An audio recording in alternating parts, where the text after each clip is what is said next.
Kronologi operasi tangkap tangan KPK seorang hakim Mahkamah Agung.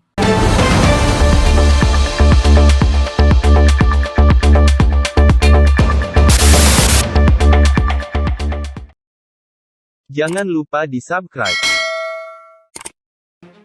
Komisi Pemberantasan Korupsi atau KPK menggelar operasi tangkap tangan atau OTT pada hari Kamis 22 September 2022. OTT KPK secara paralel di Jakarta dan Semarang. Salah satu pihak yang tercokok dalam giat OTT kali ini adalah seorang Hakim Agung di Mahkamah Agung, MA. Benar, KPK hari ini melakukan giat tangkap tangan terhadap beberapa orang di Jakarta dan Semarang berkaitan dugaan tindak pidana korupsi, suap, dan pungutan tidak sah dalam pengurusan perkara di Mahkamah Agung. Kata Wakil Ketua KPK Nurul Gufron dalam keterangan tertulis, selain seorang Hakim Agung di MA, tim KPK turut mengamankan sejumlah uang. Namun, Gufron tidak merinci nominal uang dimaksud. Demikian pula identitas pihak yang ditangkap belum diungkap. KPK mengamankan orang dan sejumlah uang dalam giat ini yang masih terus kami kembangkan. Mohon bersabar, tim KPK sedang memeriksa pihak yang terkait untuk memperjelas dugaan perbuatan dan pelakunya. Pada saatnya nanti akan kami jelaskan secara lebih detail, kata Gufron. Sesuai dengan Kitab Undang-Undang Hukum Acara Pidana atau KUHP, KPK memiliki waktu 1 kali 24 jam untuk menentukan status dari para pihak yang ditangkap tersebut. Komisi Pemberantasan Korupsi atau KPK menetapkan Hakim Agung Sudrajat Dimyati sebagai tersangka kasus dugaan suap pengurusan perkara di Mahkamah Agung atau di MA. KPK menyatakan Sudrajat Dimyati menerima 800 juta rupiah penerima suap melalui Hakim Justisial atau Panitera pengganti MA Eli Tripangestu. Sudrajat Dimyati menerima sekitar sejumlah 800 juta rupiah yang penerimaannya melalui ETP atau Eli Tripangestu. Ujar Ketua KPK Firly Bahuri dalam jumpa pers di Gedung Merah Putih Jakarta Selatan, Jumat 23 September 2022 pagi. Firly mengatakan kasus ini terkait dengan dugaan suap pengurusan perkara di MA untuk pengkondisian putusan kasasi. Berawal ketika adanya laporan pidana dan gugatan perdata terkait dengan aktivitas dari Koperasi Simpan Pinjam Inti Dana di Pengadilan Negeri Semarang. Gugatan diajukan Herianto Tanaka dan Ivan Dwi Kusuma Sujanto selaku debitur dengan diwakili melalui kuasa hukumnya yakni Yosep Parera dan Eko Suparno. Gugatan itu berlanjut kepada tingkat kasasi di MA. Yosep dan Eko kemudian melakukan pertemuan dan komunikasi dengan beberapa pegawai di Kepaniteraan Mahkamah Agung yang dinilai mampu menjadi penghubung hingga fasilitator dengan majelis hakim.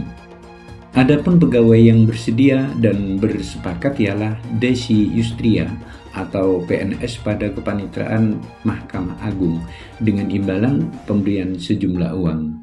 Desi kemudian diduga mengajak Eli Tripangestu atau Hakim Justisial atau Panitera pengganti Mahkamah Agung dan Muhajir Habibi atau PNS pada Kepaniteraan Mahkamah Agung sebagai penghubung penyerahan uang kepada hakim. Total uang yang diserahkan tunai oleh Yosep Parera dan Eko Suparno ialah sekitar $202.000 Singapura atau setara 2,2 miliar. Uang kemudian dibagi-bagi, Desi Yustria menerima 250 juta, Muhajir Habibi menerima 850 juta, Eli Tripangestu menerima 100 juta.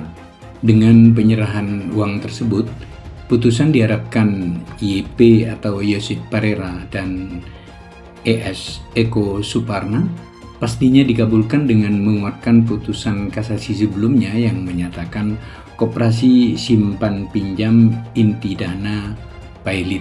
Ujar Firly, merujuk situs MA, Kasasi itu tercatat dengan nomor perkara 874K/sus/Wailit/2022. Sudrajat Dimyati atau SD duduk sebagai anggota majelis bersama dengan Hakim Agung Ibrahim. Sementara Ketua Majelis dipimpin Hakim Agung Samsul Ma'arif. Dalam putusan pada 31 Mei 2022, kasasi atas kepailitan itu dikabulkan oleh majelis. Kasus dugaan suap ini terungkap dalam operasi tangkap tangan atau OTT KPK sejak Rabu 21 September 2022.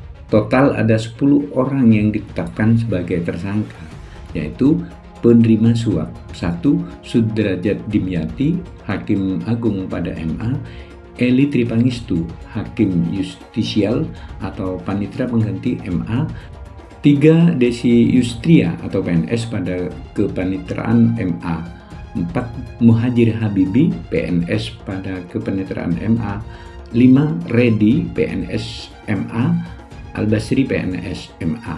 Para penerima suap dijerat pada pasal 12 huruf C atau pasal 12 huruf A atau B junto pasal 11 Undang-Undang Nomor 31 Tahun 1999 tentang pemberantasan tindak pidana korupsi sebagaimana telah diubah dengan Undang-Undang Nomor 20 Tahun 2001 tentang perubahan atas Undang-Undang Nomor 31 Tahun 1999 tentang pemberantasan tindak pidana korupsi junto pasal 55 ayat 1 ke 1 KUHP. Pemberi suap 1. Yosep Parera atau pengacara, 2. Eko Suparno, pengacara, 3. Herianto Tanaka, debitur Koperasi Simpan Pinjam Inti Dana, 4. Ivan Dwi Kusuma Sujanto, debitur Koperasi Simpan Pinjam Inti Dana. Adapun 6 tersangka yang ditangkap langsung ditahan penyidik. KPK meminta 4 tersangka yang belum ditahan untuk segera kooperatif dengan proses hukum, termasuk Sudrajat Dimyati. Keempatnya tidak termasuk yang diamankan dalam OTT. Dalam OTT, KPK menemukan uang $205.000 Singapura dan 50 juta rupiah. Uang itu diduga bagian dari suap. Selain perkara tersebut, KPK menduga ada perkara lain yang diurus oleh Desi Yustria dan kawan-kawan. KPK menduga DY dan kawan-kawan juga menerima pemberian lain dari pihak-pihak perkara di Mahkamah Agung dan hal ini akan didalami lebih lanjut oleh tim penyidik.